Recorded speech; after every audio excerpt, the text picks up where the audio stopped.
Hey guys, Brendan here with another installment of 2 Minute Tuesday. Today I want to talk about ultrasound. So work-wise, I'm actually a registered vascular ultrasound technologist working in a vascular surgeon's office. And in this video I want to go over some of the things that I think are the most important when it comes to ultrasounding your boa constrictors and your pythons. One of the most important things that you're going to look for when you are looking for an ultrasound machine is one that comes with a linear probe, which is this flat surface here, versus the curvilinear, which has the more rounded edge on it. So this particular model is made by Butterfly and it connects directly to your phone. I'm also going to include links down below for a version that can be purchased on Amazon, as well as the machine that is offered by Breeder Circle. Both of those I find people have a lot of success with. So aside from the machine, the next thing you're going to need is going to be gel.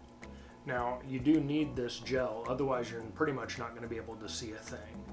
Gel is basically a barrier between the machine and the animal that prevents the air from allowing the sound waves to travel to and from your subject to generate the image on your screen. So generally when you're ultrasounding the snake, you're going to want to start kind of in the mid-segment and then work your way down. About halfway down, you're going to see a very dark structure. That's going to be the gallbladder. From that, you're going to be able to start to see a string of follicles. There's different developments, and that's what we're going to get into next. So an initial pairing can be done both for boas and pythons when they're in the 10 millimeter or 1 centimeter range up to about the 15 millimeter range. This is generally an introduction, and it's just kind of to see if the female is actually going to start to develop. These follicles can oftentimes be quite small, and honestly they're a real pain to actually see.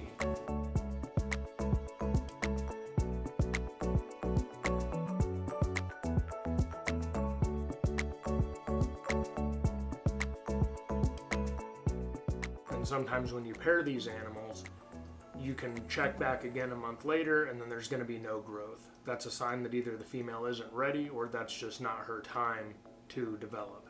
When they are in the 10 millimeter to 20 millimeter range, that's going to be your best opportunity to pretty much give them as much food as they would like, within reason of course, because eventually they're going to stop eating. Once they get over that 20 millimeter or 2 centimeter range, I find that that is probably the best time to actually introduce your males, and you're probably going to see the most growth, after that point. Some of the signs, if you do not have an ultrasound machine, that they're going to be in this range, or oftentimes they're going to be cool seeking, wrapping the water bowl, things like that. And so you know that that's the best time to toss that male in and get what I would consider a very crucial lock. This is also the time where your female is most likely to reabsorb her follicles. I had an albino spider that produced last season, bred to my sunset male, making some double het sunset albinos. I wanted to try and make more of those this year. So this female, she's a super solid eater. She always eats frozen thawed rats. She's just hanging out minding her own business. I had tried feeding her one week. She decided she didn't want to eat. I took that as she was done eating. I scanned her at that time. She was at 25 millimeters. I waited another month to put the male back in, and I gave her a scan beforehand, and this time the follicles looked a little bit different.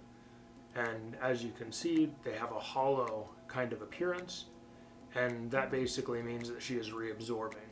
So what I should have done is just continued to offer food regardless of the fact that she had refused, and then I have in turn lost having the ability to produce a clutch of eggs from her this season, making more double het sunset albinos. So once your female hits the 30 millimeter or 3 centimeter range, at this point she will most likely be off food, and you would ideally get another lock with your male, and this should be the final lock. So for this next part, it's pretty much going to feel like watching paint dry. You're waiting until she gets over the 40 millimeter or 4 centimeter mark, at which point she will ovulate.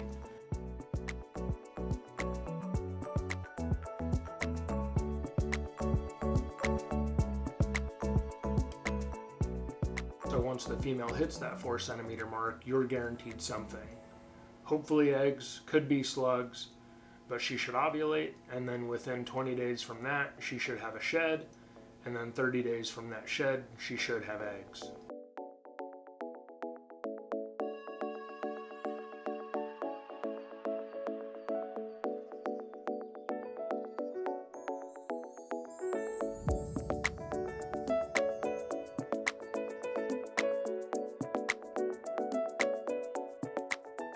If you found this video valuable, please do leave a like, a comment, and share it with a friend, and subscribe if you would like to stay updated with what's going on around here.